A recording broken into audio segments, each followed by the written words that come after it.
pas généraliser, mais ce que je peux voir en tout cas autour de moi, c'est que très souvent on a plusieurs années d'enseignement à l'étranger et puis un retour à un moment en France, quelque temps ou plus durablement, pour se poser ou alors pour construire une famille ou pour faire du français langue étrangère en France. A priori, c'est un métier assez précaire.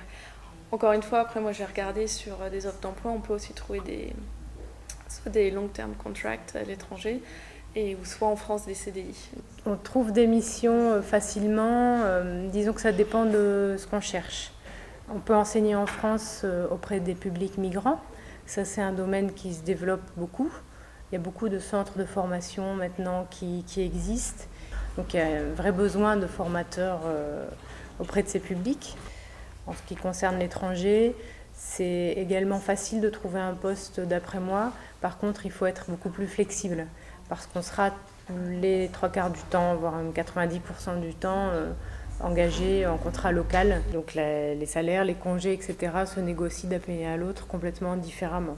Dans des pays comme l'Indonésie ou la Thaïlande ou autres, on peut être payé quelques centaines de dollars, ce qui est complètement suffisant pour vivre bien au quotidien là-bas. Au niveau des fonctionnements, c'est pas les mêmes. On va pas cotiser forcément pour la santé, on va pas cotiser forcément pour la retraite non plus. Il faut quand même y penser, surtout avec le contexte actuel. Je pense que quelqu'un qui veut faire ce métier est aussi motivé par ça. On ne peut pas faire moins routinier justement que ça, en sachant que d'un pays à l'autre ou même d'une structure à l'autre, le quotidien sera complètement différent.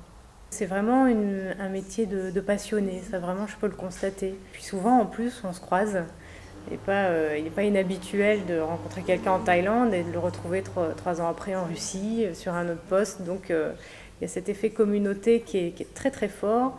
Après, quand on est jeune, je pense qu'on peut ne pas trop regarder ça, multiplier les expériences, parce que c'est vraiment l'expérience qui compte. Après, par la suite, je pense qu'il y a un moment où il faut quand même se poser les bonnes questions, parce qu'on ne sait pas de quoi demain sera fait.